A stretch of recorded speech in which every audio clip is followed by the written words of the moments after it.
Hello everyone, very very good evening. कैसे हो? Hope करता हूँ आप सब लोग अच्छे ही होंगे। सो फ्रेंड्स, 3 मई की स्पेशल क्लास में आप सभी लोगों का बहुत बहुत स्वागत है। आज की क्लास में मैंने जितने भी क्वेश्चंस लिए हैं सारे के सारे सिलेक्टेड क्वेश्चंस लिए हैं, प्रीवियस क्वेश्चंस लिए हैं जो हर वर्ष बीएड एंट्रेंस एग्जाम में पूछे जाते हैं। तो पूरी क्लास ध्यान से देखना, जितने भी क्वेश्चंस आपके करेक्ट हो कमेंट बॉक्स में अपना रियल स्कोर जरूर बताना।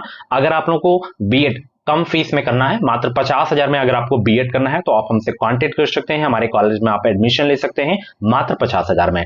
एग्जाम टाइम में हम लोग रहने की फ्री सुविधा देते हैं। हम कौन सी यूनिवर्सिटी से कराते हैं? राम मनोहर लोहिया अवध यूनिवर्सिटी अयोध्या से करवाते हैं, क्योंकि यहाँ पे ईयरली एग्जाम होता है। आप बिहार से हैं, उत्तर प्रदेश से हैं, झारखंड से हैं, छत्तीसगढ़ से हैं, कहीं से भी आप हमारे कॉलेज में एडमिशन ले सकते हैं।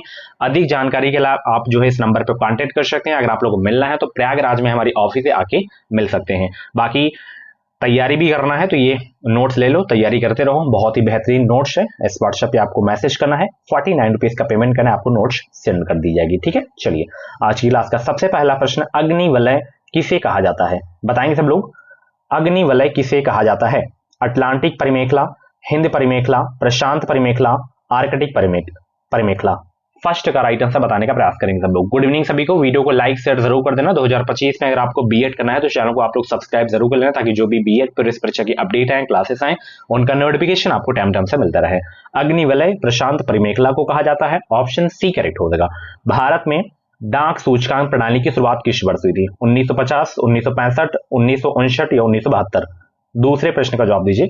भारत में डाक सूचकांक प्रणाली की शुरुआत किस वर्ष हुई थी?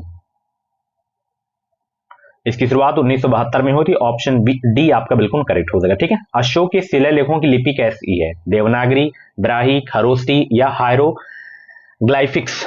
तीसरे प्रश्न का जवाब देने का प्रयास करेंगे। अशोक के शिलालेखों की लिपि है, जवाब देने का प्रयास करेंगे सब लोग। सभी को गुड इवनिंग, सभी को गुड इवनिंग, सभी को नमस्कार, स्वागत है आप सभी का। तो अशोक के शिलालेखों की जो लिपि है वो है ब्राही। ठीक है, ऑप्शन बी आपका बिल्कुल करेक्ट हो जाएगा। निम्नलिखित में से कौन सा राज्य भारत के संपूर्ण रेशम उत्पादन का आधा भाग उत्पन्न करता है? बताइए वो कौन सा राज्य है जो भारत के संपूर्ण रेशम उत्पादन का आधा भाग उत्पन्न करता है? कर्नाटक है, असम है, पश्चिम बंगाल है या जम्मू कश्मीर है? तो वो राज्य है कर्नाटक। बहुत इंपॉर्टेंट क्वेश्चन है, कई बार ये एग्जाम में क्वेश्चन पूछा जा चुका है। अगला प्रश्न है, निम्नलिखित में से कौन सी कायांतरित चट्टान है? इसमें ग्रेनाइट, संगमरमर, सैल, बेसाल्ट। तो इसमें कायांतरित चट्टान कौन सी है ये आपको बताना है। 5 का जवाब दीजिए सब लोग। बताएंगे सब लोग। इसमें कायांतरित चट्टान का उदाहरण कौन सा है इसमें? तो इसमें संगमरमर ये कायांतरित चट्टान का उदाहरण है। ऑप्शन सी आपका बिल्कुल करेक्ट हो जाएगा। सिंधी को किस संवैधानिक संशोधन द्वारा संविधान की 8वीं अनुसूची में शामिल किया गया था? 21वां, 30वां, 23वां या 32वां? 6 का जवाब दीजिए सब लोग। सिंधी को किस संवैधानिक संशोधन द्वारा संविधान की 8वीं अनुसूची में शामिल किया गया? 21वां संविधान संशोधन के द्वारा जो है 8वीं अनुसूची में शामिल किया गया। टोटल कितनी भाषाएं? 22 भाषाएं, याद रखना। ठीक है, चलिए। विश्व के किस महाद्वीप में आदिम जातियों की सर्वाधिक जनसंख्या पाई जाती है? Asia, Europe, Africa, Australia? बताइए विश्व के किस महाद्वीप में आदिम जातियों की सर्वाधिक जनसंख्या पाई जाती है? Very very most important question आपके एग्जाम के लिए। सभी लोग जवाब देने का प्रयास करेंगे कि विश्व के किस महाद्वीप में आदिम जातियों की सर्वाधिक जनसंख्या पाई जाती है? तो यहाँ पे अफ्रीका हो जाएगा। ठीक है, अफ्रीका महाद्वीप में आदिम जातियों की सर्वाधिक जनसंख्या पाई जाती है। ऑप्शन सी करेक्ट हो जाएगा। अगला प्रश्न आपकी स्क्रीन पे है कि पृथ्वी के वायुमंडल का कितना प्रतिशत भाग पर जो है 29 किलोमीटर की ऊंचाई तक पाया जाता है? बताइए पृथ्वी के वायुमंडल का कितना प्रतिशत भाग 29 किलोमीटर की ऊंचाई पर पाया जाता है? 8 का जवाब देने का प्रयास करेंगे सब लोग। तो यहाँ पे 8 का जो है 97% हो जाएगा। ठीक है, चलिए। भारत में जूट का सर्वाधिक क्षेत्रफल है किस राज्य में? असम, बिहार, पश्चिम बंगाल, मेघालय? बहुत इंपॉर्टेंट क्वेश्चन आपके एग्जाम के लिए, सभी लोग जवाब देने का प्रयास करेंगे। भारत में जूट का सर्वाधिक क्षेत्रफल है, ये पश्चिम बंगाल में। ठीक है, बहुत इंपॉर्टेंट क्वेश्चन है, ये भी कई बार एग्जाम में पूछा जा चुका है क्वेश्चन। अगला प्रश्न है यहाँ पे, साबित कदाचार या असमर्थता के आधार पर उच्च न्यायालय के न्यायाधीशों को पद से कौन हटा सकता है? राष्ट्रपति, संसद, विधानमंडल के समावेदन पर राज्यपाल, संसद के समावेदन पर राष्ट्रपति? 10 का जवाब देने का प्रयास करेंगे। साबित कदाचार या असमर्थता के आधार पर उच्च न्यायालय के न्यायाधीशों को पद से कौन हटा सकता है?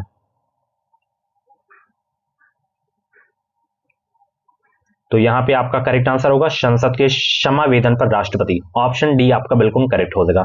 अगला प्रश्न है निम्न में से कौन जो है जैव निम्नकरणीय है। यहाँ पे कागज है, डीडीटी है, एल्युमिनियम है, प्लास्टिक है, तो बताएंगे कौन सा जैव निम्नकरणीय है। 11 का राइट आंसर क्या हो जाएगा।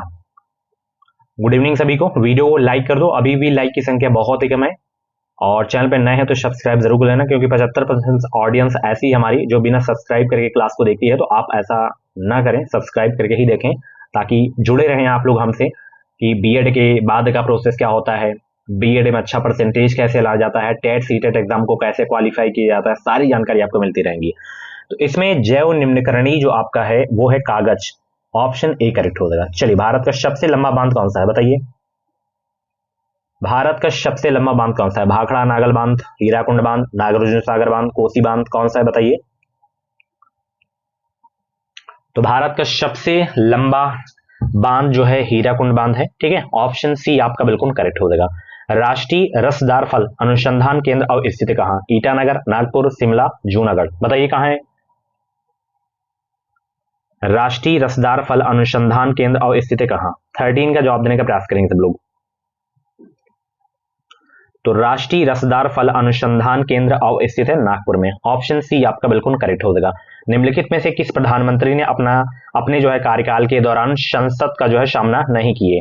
लाल बहादुर शास्त्री, चौधरी चरण सिंह, या मोरारजी देसाई, या चंद्रशेखर, बताइए। निम्नलिखित में से किस प्रधानमंत्री ने अपने कार्यकाल के दौरान संसद का सामना नहीं किया। तो वो है प्रधानमंत्री चौधरी चरण सिंह, ये जो है संसद का सामना नहीं किए थे, ऑप्शन सी आपका बिल्कुल करेक्ट हो जाएगा। पंचायती राज के कार्य क्षेत्र में नहीं आता है। ग्रामीण सड़कें नहीं आती हैं, या कृषि उत्पादन, या ग्रामोद्योग, या माध्यमिक शिक्षा। 15 का जवाब देने का प्रयास करेंगे सब लोग। पंचायती राज के कार्य क्षेत्र में नहीं आता है, तो इसमें माध्यमिक शिक्षा नहीं आता है पंचायती राज के कार्य क्षेत्र में, ऑप्शन डी करेक्ट हो जाएगा। असहयोग आंदोलन शुरू करने के समय भारत के वायसराय कौन थे। Lord Hastings, lord Dalhousie, lord Canning, lord Chelmsford. 16 का जवाब दीजिए सब लोग। असहयोग आंदोलन शुरू करने के समय भारत के वायसराय कौन थे। लॉर्ड चेम्सफोर्ड थे, ऑप्शन डी करेक्ट हो जाएगा। अगला प्रश्न है, मैंने अपना राज्य अपनी प्यारी बेगम के हाथों में एक प्याला शराब और एक प्याला शोरबे के लिए बेच दिया है, यह किसकी उक्ति है। जहांगीर, औरंगजेब, शाहजहां, इनमें से कोई नहीं, बताइए। 17 का जवाब देने का प्रयास करेंगे सब लोग। मैंने अपना राज अपनी प्यारी बेगम के हाथों में एक प्याला शराब और एक प्याला शोरबे के लिए बेच दिया, यह किसकी उक्ति है। यह उक्ति है जहांगीर की, ऑप्शन ए करेक्ट हो जाएगा। नेक्स्ट क्वेश्चन आपकी स्क्रीन पे है, वर्ष 1906 में बंबई में दलित वर्ग मिशन समाज की स्थापना किसने की। V R Shinde, B R Ambedkar, Mahatma Gandhi, इनमें से कोई नहीं। 18 का जवाब देने का प्रयास करेंगे कि वर्ष 1906 में बंबई में दलित वर्ग मिशन समाज की स्थापना किसने की थी। तो यहाँ पे वी आर सिंधे हो जाएगा, ऑप्शन ए करेक्ट हो जाएगा, ठीक है। चलिए, अगला प्रश्न है, वह भारतीय राज्य जिसका वित्तीय लेन देन भारतीय रिजर्व बैंक के माध्यम से नहीं होता है, कौन सा राज्य है। जम्मू कश्मीर, ठीक है। चलिए, गुरु नानक का जन्म 1469 में कहाँ हुआ था। तलवंडी, मुल्तान, अमृतसर, रोपड़। हालांकि ये पिछला वाला जो जम्मू कश्मीर का प्रश्न है अब नहीं पूछा जाता है, ठीक है। गुरु नानक का जन्म 1469 में कहाँ हुआ था। तलवंडी में हुआ था, ऑप्शन ए करेक्ट हो जाएगा, ठीक है। चलिए, वर्ष 1902-3 में आरंभ किया गया श्री नारायण धर्म परिपालम योगम आंदोलन के प्रणेता थे कौन। श्री नारायण गुरु, ज्योतिबा फुले, ईवी रामास्वामी नायकर, या इनमें से कोई नहीं। 21 का करेक्ट आंसर दीजिए सब लोग। बहुत अच्छे, गुड इवनिंग सभी को, गुड इवनिंग। वीडियो को लाइक कर दो सब लोग, शेयर भी कर दो। तो यहाँ पे 21 का करेक्ट आंसर श्री नारायण गुरु हो जाएंगे, ठीक है। चलिए, अगला प्रश्न आपकी स्क्रीन पे है, निम्नलिखित में से जो है अशोक का उत्तराधिकारी कौन था। कुणाल, राहुल, बिंदुसार, या इनमें से कोई नहीं। 22 को जवाब दीजिए, निम्नलिखित में से अशोक का उत्तराधिकारी कौन था। तो अशोक का उत्तराधिकारी इसमें कुणाल, ऑप्शन ए करेक्ट हो जाएगा, ठीक है। चलिए, राजा राम मोहन राय द्वारा ब्रह्म समाज की स्थापना की गई थी कब। वर्ष 1816, 1820, 1828, या 1823 में, बताइए। ब्रह्म समाज की स्थापना कब की गई थी। राजा राम मोहन के द्वारा की गई थी, कब की गई थी, किस सन में की गई थी। 23 का जवाब देने का प्रयास करेंगे सब लोग।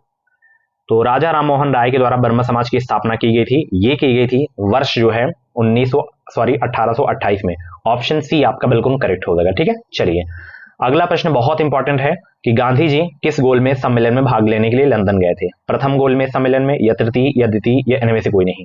और ऐसे व्यक्ति कौन है जो तीनों गोलमेज सम्मेलन में भाग लिए थे? तो वो थे doctor B R Ambedkar ji, तीनों गोलमेज सम्मेलन में भाग लिए थे।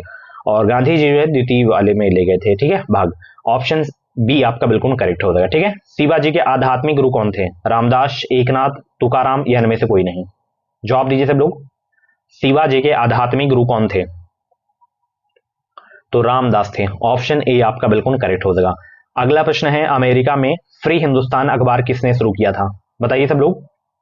अमेरिका में फ्री हिंदुस्तान अखबार किसने शुरू किया? रामनाथ पुरी, जीडी कुमार, लाला हरदयाल, तारकनाथ दास। 26 का जवाब दीजिए सब लोग। तो अमेरिका में फ्री हिंदुस्तान अखबार जो शुरू किया गया था वो शुरू किया गया था तारकनाथ दास के द्वारा। ऑप्शन डी आपका बिल्कुल करेक्ट हो जाएगा। निम्न में से किस संगीत वाद्यों को हिंदू मुस्लिम गान वाद्यों का सबसे श्रेष्ठ मिश्रण माना गया है? बताइए वो कौन सा संगीत वाद्य है? वीणा, ढोलक, सारंगी, सितार। 27 का जवाब दीजिए सब लोग। निम्न में से किस संगीत वाद्य को हिंदू मुस्लिम गान वाद्यों का सबसे जो है श्रेष्ठ मिश्रण माना गया है? सभी लोग जवाब देने का प्रयास करेंगे। वीडियो को लाइक कर दो, अभी भी लाइक की संख्या बहुत ही है, तो फटाफट लाइक कर दो। तो वो है सितार, ठीक है। ऑप्शन डी करेक्ट हो जाएगा। नेक्स्ट क्वेश्चन, वेदों के संकलन करता है कौन? वाल्मीकि, वेद व्यास, संकर्षण, या पतंजलि। 28 का जवाब दीजिए। वेदों के संकलन करता है कौन? तो इसमें वेद व्यास जी हैं। ऑप्शन बी आपका बिल्कुल करेक्ट हो जाएगा, ठीक है। चलिए, प्रथम भारतीय साम्राज्य स्थापित किया गया है कनिष्क के द्वारा, चंद्रगुप्त मौर्य के द्वारा, या हर्ष के द्वारा, या समुद्रगुप्त के द्वारा। बताइए, प्रथम भारतीय साम्राज्य स्थापित किया गया है तो कनिष्क के द्वारा नहीं किया गया, हर्ष के द्वारा नहीं किया गया, इन दोनों में से बताइए, सी डी में से बताइए फटाफट। प्रथम भारतीय साम्राज्य स्थापित किया गया है चंद्रगुप्त मौर्य के द्वारा किया गया है, ठीक है। ऑप्शन सी आपका बिल्कुल करेक्ट हो जाएगा। अगला प्रश्न है, वर्ष 1878 का वर्नाक्यूलर प्रेस एक्ट किसने रद्द किया था? Lord Ripon, lord Lytton, lord Curzon, lord Minto. 30 का जवाब दीजिए। वर्ष 1878 का वर्नाक्यूलर प्रेस एक्ट किसने रद्द किया? लॉर्ड मिंटो नहीं, लॉर्ड कर्जन नहीं, इन दोनों में से बताइए सब लोग, गेस करिए सब लोग। 1878 का वर्नाक्यूलर प्रेस एक्ट किसने रद्द किया? तो ये रद्द किया गया था लॉर्ड रिपन के द्वारा। ऑप्शन ए करेक्ट हो जाएगा। चलिए, अगला प्रश्न बहुत इंपॉर्टेंट क्वेश्चन है कि भारतीय स्वतंत्रता आंदोलन के दौरान चर्चित पुस्तक इंडिया फॉर इंडियंस के लेखक थे कौन? जवाहरलाल नेहरू, चित्तरंजन दास, या सरदार पटेल, या मोतीलाल नेहरू। और जो भी कैंडिडेट अभी फॉर्म नहीं फिल किए भाई, फॉर्म फिल कर दो, आपका एडमिशन हम करा देंगे और 5 मई तक आप फॉर्म भर सकते हो लेट फीस के साथ। तो यहाँ पे 31 का करेक्ट आंसर क्या होगा बताइए। चलिए, जवाहरलाल नेहरू नहीं होंगे, सरदार पटेल नहीं, इन दोनों में से गेस करिए सब लोग 31 का। भारतीय स्वतंत्रता आंदोलन के दौरान चर्चित पुस्तक इंडिया फॉर इंडियंस के लेखक थे कौन? चित्तरंजन दास थे, ठीक है। ऑप्शन सी करेक्ट हो जाएगा। अजंता चित्रकारी किस काल से संबंधित है? हड़प्पा काल, मौर्य काल, बौद्ध काल, गुप्त काल। बताइए, अजंता चित्रकारी किस काल से संबंधित है? हड़प्पा काल से संबंधित है? नहीं है। मौर्य काल से संबंधित है? नहीं है। इन दोनों में से गेस करिए सब लोग। अजंता चित्रकारी किस काल से संबंधित है? तो ये संबंधित गुप्त काल से। ऑप्शन डी करेक्ट हो जाएगा, ठीक है। अगला प्रश्न आपकी स्क्रीन पे है, भारतीय गणराज्य में वास्तविक कार्यकारी प्राधिकार निम्नलिखित में से किसके पास होता है? प्रधानमंत्री, राष्ट्रपति, नौकरशाही, मंत्रिपरिषद। 33 के जवाब दीजिए। भारतीय गणराज्य में वास्तविक कार्यकारी प्राधिकार निम्नलिखित में से किसके पास होता है? प्रधानमंत्री के पास नहीं होता, राष्ट्रपति के पास नहीं होता, इन दोनों में से गेस करिए। मंत्रिपरिषद के पास, ठीक है। ऑप्शन डी करेक्ट हो जाएगा, ठीक है। भारतीय सर्वेक्षण विभाग का मुख्यालय कहाँ स्थित है? चंडीगढ़, हैदराबाद, देहरादून, या नई दिल्ली। बताइए, भारतीय सर्वेक्षण विभाग का मुख्यालय कहाँ स्थित है? ये क्वेश्चन पूछा जाता है, अनुसंधान से एक क्वेश्चन आपके एग्जाम में जरूर आएगा। तो यहाँ पे 34 का करेक्ट आंसर आपका सी वाला हो जाएगा, ठीक है। चलिए, भारत में न्यायिक पुनरीक्षण की शक्ति का प्रयोग किया जाता है? बताइए, भारत में न्यायिक पुनरीक्षण की शक्ति का प्रयोग किया जाता है? केवल सर्वोच्च न्यायालय के द्वारा किया जाता है। ऑप्शन ए आपका बिल्कुल करेक्ट हो जाएगा, ठीक है। चलिए, अगला प्रश्न आपकी स्क्रीन पे है, यहाँ पे विश्व में सबसे शुष्कतम मरुस्थल कौन सा है? अटाकामा, कालाहारी, सहारा, या थार। विश्व में सबसे शुष्कतम मरुस्थल कौन सा है? 36 का जवाब दीजिए सब लोग। विश्व में सबसे शुष्कतम मरुस्थल कौन सा है? तो अटाकामा है, ऑप्शन ए करेक्ट हो जाएगा। अगला प्रश्न है ब्लैक पेगोडा के नाम से कौन सा मंदिर प्रसिद्ध है? कोडांग का शिव मंदिर, मोधरा का शिव मंदिर, मार्तंड का शिव मंदिर या होयसलेश्वर का मंदिर? बताइए 37 का करेक्ट आंसर क्या हो जाएगा? ब्लैक पेगोडा के नाम से कौन सा मंदिर प्रसिद्ध है? ये ओडिशा में है, तो उस मंदिर का नाम है कोडांग का शिव मंदिर। ठीक है, पूरी जिले में है उड़ीसा के। ऑप्शन यहाँ पे आपका जो है ए वाला बिल्कुल करेक्ट हो जाएगा। ठीक है, चलिए पतंजलि का संबंध किससे है? योग दर्शन, साख्य दर्शन, न्याय दर्शन, वैशेषिक दर्शन? पतंजलि का संबंध किससे? बताइए 38 का जवाब दीजिए।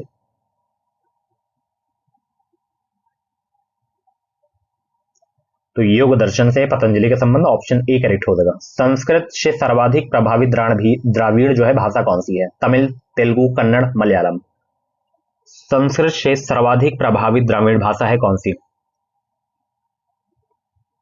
तो यहाँ पे तेलुगु हो जाएगा, तो ऑप्शन बी करेक्ट हो जाएगा। चलिए, कवि चित्रकार मोलाराम चित्रकला की किस शैली के लिए जो है प्रसिद्ध है? बसोली, गढ़वाल, गुलेर, कांगड़ा? 40 का जवाब दीजिए सब लोग। कवि चित्रकार मोलाराम चित्रकला की किस शैली के लिए जो है प्रसिद्ध है? गढ़वाल हो जाएगा, तो ऑप्शन बी करेक्ट हो जाएगा। देश के लगभग कितने प्रतिशत भूभाग में दूरदर्शन की प्रसारण सुविधाओं का विस्तार है? 73%, 79%, 87% या 94%? बताइए देश के लगभग कितने प्रतिशत भूभाग में दूरदर्शन की प्रसारण सुविधाओं का विस्तार है? 87% पर। ठीक है, ऑप्शन सी करेक्ट हो जाएगा। इलाहाबाद स्थित अल्फ्रेड पार्क किसकी शहादत के लिए प्रसिद्ध है? गणेश शंकर विद्यार्थी, रामप्रसाद बिस्मिल, अशफाक उल्लाह खान, चंद्रशेखर आजाद जी? बताइए 42 को जवाब दीजिए। चंद्रशेखर आजाद। ठीक है, ऑप्शन बी करेक्ट हो जाएगा। कौन कौन यहाँ गया है कमेंट बॉक्स में जरूर बताएंगे। ठीक है, प्रयागराज में है। राजनीतिक शब्दावली में शून्यकाल का अर्थ क्या है? वह दिन जब संसद में कोई कार्य नहीं होता, निलंबित प्रस्ताव, स्थगन काल, प्रश्न उत्तर काल? शून्यकाल का अर्थ क्या होता है? 43 का जवाब दीजिए सब लोग। तो राजनीतिक शब्दावली में शून्यकाल का जो अर्थ होता है प्रश्न उत्तर काल। ठीक है, इसे बोल सकते हैं प्रश्न उत्तर सत्र बोल सकते हैं 1 घंटे का। विश्व पर्यावरण दिवस मनाया जाता है। एक क्वेश्चन आपके एग्जाम में जो है महत्वपूर्ण दिवस से 100% आएगा। विश्व पर्यावरण दिवस मनाया जाता है 15 जून को, 5 जून को, 10 अक्टूबर को, 8 मार्च को? बताइए कब मनाया जाता है? विश्व पर्यावरण दिवस मनाया जाता है प्रत्येक वर्ष 5 जून को। ठीक है, चलिए स्थिर वैद्युत अवक्षेपित का प्रयोग किसे नियंत्रित करने के लिए किया जाता है? रासायनिक प्रदूषण, जल प्रदूषण, रेडियो सक्रिय प्रदूषण, वायु प्रदूषण? जवाब दीजिए फटाफट। स्थिर वैद्युत अवक्षेपित का प्रयोग किसे नियंत्रित करने के लिए किया जाता है? वायु प्रदूषण के लिए। ठीक है, चलिए एटीएम का फुल फॉर्म बताइए सब लोग। एटीएम का automatic teller machine, automatic teller machine, authentic teller machine, authorized teller machine? ATM का फुल फॉर्म क्या होगा? तो एटीएम का फुल फॉर्म होता है ऑटोमेटेड टेलर मशीन। ऑप्शन यहाँ पे आपका जो है बी वाला बिल्कुल करेक्ट होगा। नेक्स्ट क्वेश्चन, वर्ष 2011 की जनगणना के अनुसार भारत में बाल लिंगानुपात कितना है? यहाँ पे 914 के स्थान पर आप 919 लिख लीजिए। चलिए अब जवाब दीजिए सब लोग। 47 का जवाब दीजिए। वर्ष 2011 की जनगणना के अनुसार भारत में बाल लिंगानुपात कितना है? 919 है। ठीक है, ऑप्शन डी करेक्ट हो जाएगा। 1000 में 919। पारिस्थितिक तंत्र में ऊर्जा का स्रोत है सूर्य, हरे पौधे, प्रकाश संश्लेषण में पैदा होने वाली शर्करा, एटीपी? पारिस्थितिक तंत्र में ऊर्जा का स्रोत क्या है? बताइए सब लोग। 48 का जवाब दीजिए। गुड इवनिंग सभी को। अभी भी वीडियो की लाइक की संख्या बहुत ही कम है, तो 100 तो लाइक कंप्लीट कर दो सब लोग। हजारों लोग देखते हो बट 100 लाइक नहीं कंप्लीट हो पाती है, तो ऐसा मत करो, लाइक कर दो सब लोग फटाफट। तो यहाँ पे सूर्य हो जाएगा। ठीक है, ऊर्जा का जो स्रोत है सूर्य है। वह तापमान जिसका पाठ्यांक फ़ारेनहाइट और सेल्सियस दोनों पैमाने पर होता है वही होता है? वह तापमान जिसका पाठ्यांक फ़ारेनहाइट और सेल्सियस दोनों पैमाने पर वही होता है? बताइए कितना है? 40 डिग्री, -40 डिग्री, -34 डिग्री, -140 डिग्री? 49 का करेक्ट आंसर -40 डिग्री हो जाएगा। ठीक है, इसका फ़ारेनहाइट सेल्सियस दोनों में आपका सेम होता है। ठीक है, अगला प्रश्न है स्टेनलेस स्टील में निम्नलिखित में से कौन सा तत्व नहीं होता है? आयरन, क्रोमियम, टंगस्टन, निकल? बताइए स्टेनलेस स्टील में निम्नलिखित में से कौन सा तत्व नहीं होता है? टंगस्टन नहीं होता है, तो ऑप्शन बी करेक्ट हो जाएगा। ठीक है, चलिए हिंदी की कितनी उपभाषाएं हैं? हिंदी की कितनी उपभाषाएं हैं? 3, 4, 5, 6? कितनी उपभाषाएं बताइए? हिंदी की कितनी उपभाषाएं हैं बताइए? 51 का जवाब दीजिए। 5 उपभाषाएं। ठीक है, ऑप्शन सी करेक्ट हो जाएगा। निम्न में से कौन सा गजनन का पर्यायवाची बताइए? लंबोदर, लब्ध प्रतिष्ठा, मधुसूदन, दामोदर, इसमें गजानन का प्रवासी आपको छांटना है। 52 को जवाब दीजिए सब लोग। तो इसमें गजानन का जो पर्यायवाची है लंबोदर है, ऑप्शन ए करेक्ट हो जाएगा। चलिए, आत्मनिर्भरता का विलोम क्या होगा? आर्द्रत, परजीवी, ग्रहजीवी, दुराग्रही, क्या होगा आत्मनिर्भरता का जो है विलोम शब्द? आत्मनिर्भरता का विलोम जो आपका होगा परजीवी होगा, ऑप्शन बी करेक्ट हो जाएगा। चलिए, अगला प्रश्न है, कायर का विलोम क्या होगा? कायर का विलोम क्या होगा? सूरवीर, नालायक, मूर्ख, बेहया, क्या होगा कायर का विलोम शब्द? 54 का जवाब दीजिए सब लोग। कायर का हो जाएगा सूरवीर। ठीक है, चलिए अगला प्रश्न है, राधा का प्रवाची कौन सा इसमें सही है बताइए? राधा का, महिषी, ब्रजरानी, यामिनी, भार्गवी, क्या होगा राधा का प्रवाची इसमें? 55 के जवाब दीजिए सब लोग। गुड इवनिंग सभी को। और भी क्लासेस आपको प्ले लिस्ट में मिल जाएंगी। तो यहाँ पे करेक्ट आंसर ब्रजरानी हो जाएगा राधा का। ठीक है, चलिए, आहूत का विलोम क्या होगा? आहूत का बंधन, अविश्वास, विराग, अनाहूत, क्या होगा आहूत का विलोम बताइए सब लोग।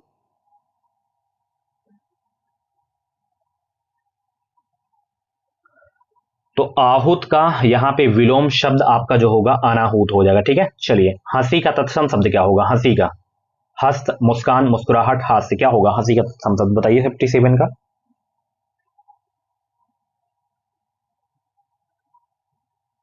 तो हंसी का हास्य हो जाएगा। ठीक है, चलिए, सुकर्म में उपसर्ग बताना है। सम उपसर्ग है, सु उपसर्ग है, सर उपसर्ग है या कम उपसर्ग बताइए? सुकर्म में उपसर्ग बताना है आपको। शु उपसर्ग हो जाएगा। ठीक है, ऑप्शन बी करेक्ट हो जाएगा। चलिए, सूर्योदय की संधि विच्छेद क्या होगी? सूर्योदय का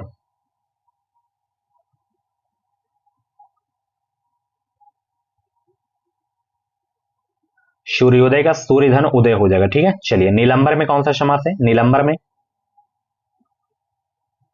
द्विगु समास, बहुव्रीहि समास, कर्मधारय समास, अव्ययी भाव समास, नीलंबर में कौन सा समास है?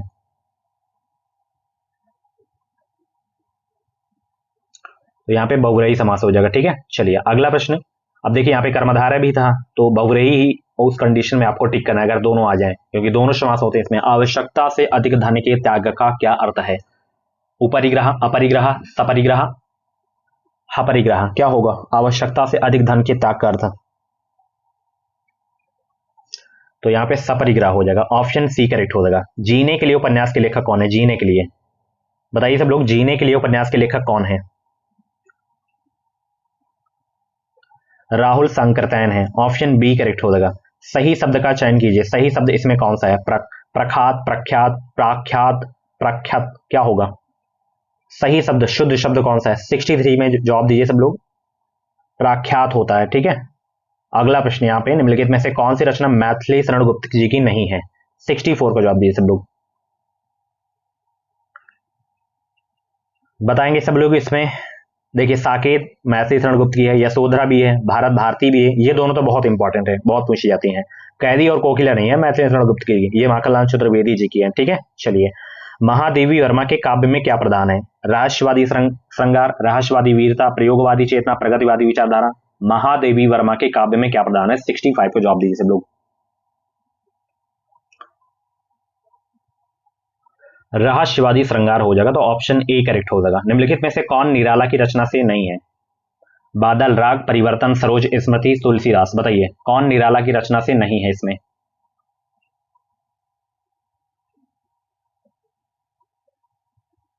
तो इसमें परिवर्तन नहीं है, ऑप्शन बी करेक्ट हो जाएगा। निम्न में से कौन सी नागार्जुन की इसमें नहीं है? बताइए कौन सी नहीं है इसमें? 67 का जवाब दीजिए सब लोग।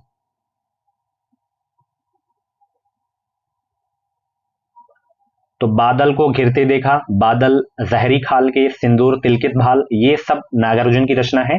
आज नदी उदास थी, ये नहीं है, ये केदारनाथ अग्रवाल जी की है। ठीक है, चलिए, महाभोज किसकी रचना है? मोहन राकेश, मन्नू भंडारी, राजेंद्र यादव, प्रेमचंद। महाभोज किसकी रचना है? 68 का जवाब दीजिए सब लोग। महाभोज किसकी रचना है बताइए सब लोग, फटाफट जवाब दीजिए। तो महाभोज ये है मन्नू भंडारी की, बहुत इंपॉर्टेंट रचना है ये। ठीक है, चलिए, निम्न में से कौन सी कृति दिनकर की है? बताइए इसमें दिनकर की है कौन सी कृति? परशुराम की प्रतीक्षा, अंधा युग, संसद से सड़क तक, भारत भारती। अंधा युग तो धर्मवीर भारती जी की है, भारत भारती अभी मैंने बता दिया आपको। तो 69 का करेक्ट आंसर परशुराम की प्रतीक्षा हो जाएगा। ठीक है, ठीक है, बहुत इंपॉर्टेंट क्वेश्चन आपके एग्जाम के लिए। चलिए, अगला प्रश्न आपकी स्क्रीन पे है, यहाँ पे देख सकते हो। रमेश गिर पड़ा, इस वाक्य में गिर पड़ा क्या है? सकर्मक, संयुक्त, प्रेरणार्थक या सहायक क्रिया? रमेश गिर पड़ा, इस वाक्य में गिर पड़ा क्या है? संयुक्त क्रिया है। ठीक है, चलिए। उत्पत्ति की दृष्टि से कौन सा शब्द का भेद नहीं है? तत्सम, तद्भव, देशज, तद्धित। उत्पत्ति की दृष्टि से कौन सा शब्द का भेद नहीं इसमें? तो यहां पे तद्धित हो जाएगा, ऑप्शन डी करेक्ट हो जाएगा। निर उपसर्ग से किस शब्द का निर्माण नहीं हुआ है? बताइए, 72 को जवाब दीजिए। निर उपसर्ग किस में नहीं लगा है? निराकरण में लगा है, निरपराध में लगा है, निर्भय में लगा है, निर्दर्शन में नहीं लगा है। ठीक है, ऑप्शन सी में नहीं लगा है निर उपसर्ग। ग्रह गत में कौन सा समास है? तत्पुरुष, अव्ययी भाव, दिगु, द्वंद्व। बताइए, ग्रह गत में कौन सा समास है? यहां पे तत्पुरुष समास हो जाएगा, ऑप्शन ए करेक्ट हो जाएगा। निर्मोह का संधि विच्छेद क्या होगा? निर्मोह का, निर्मोह का संधि विच्छेद क्या होगा? 74 को जवाब दीजिए सब लोग।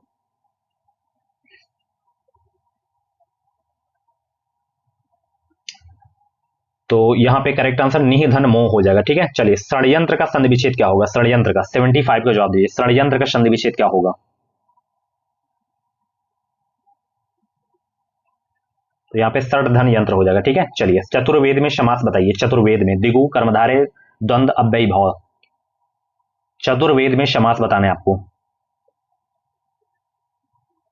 अव्ययी भाव समास हो जाएगा, तो यहाँ पे ऑप्शन डी करेक्ट हो जाएगा। चलिए। नाक कान में कौन सा समास है? दिगु, द्वंद्व, अव्ययी भाव या तत्पुरुष? नाक कान में समास बताइए।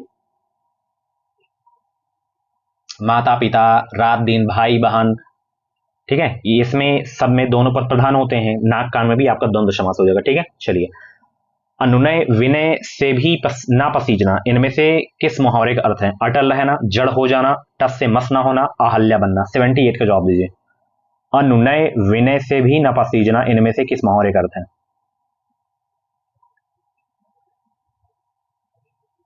तो यहाँ पे 78 का करेक्ट आंसर आपका जो हो जाएगा सी, टस से मस ना होना। ठीक है, चलिए। आविर्भाव का विलोम क्या होगा? आविर्भाव का अनावर्तक, अंतिम, तिरोभाव, उद्गम। 79 का जवाब दीजिए। आविर्भाव का विलोम शब्द क्या होगा?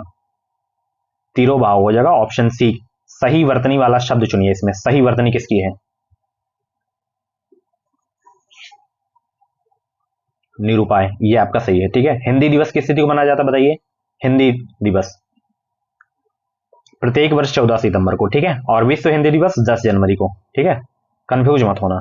ठीक है, राष्ट्रीय हिंदी दिवस 14 सितंबर को और विश्व हिंदी दिवस 10 जनवरी। आरोग्य का प्रवासी इसमें बताइए सब लोग। आरोग्य का प्रवासी इसमें कौन सा है? आरोग्य का होता है निरोग, ऑप्शन सी।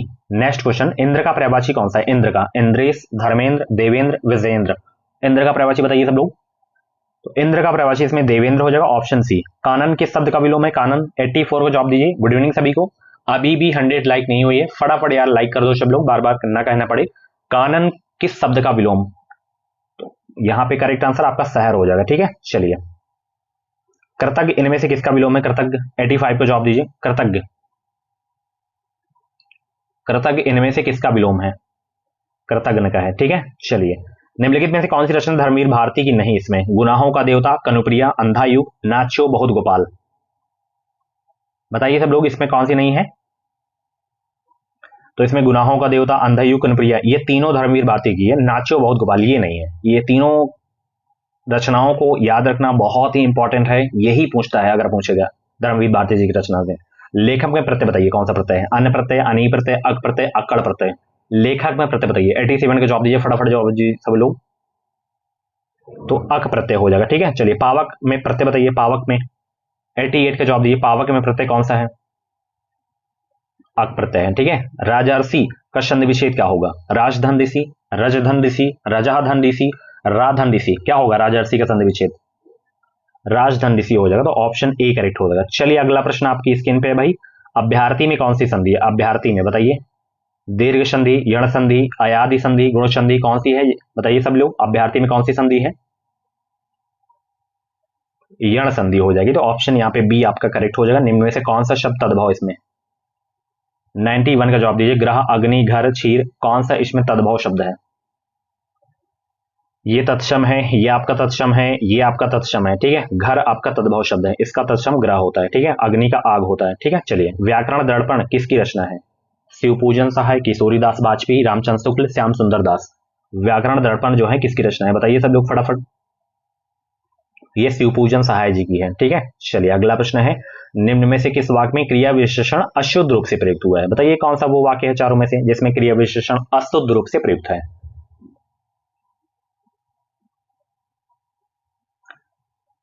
इसमें मानसिक दास्ता सदाकाल से चली आ रही है, ठीक है, ऑप्शन बी वाला।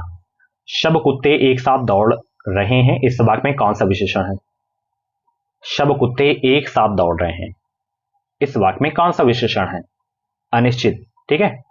ठीक है, चलिए अगला प्रश्न आपकी स्क्रीन पे है, जिस संज्ञा से अनेक वस्तुओं अथवा प्राणियों के समूह का बोध होता है उसे कहते हैं जातिवाचक संज्ञा, व्यक्तिवाचक संज्ञा, भाववाचक संज्ञा, समूहवाचक। बताइए 95 का जवाब दीजिए।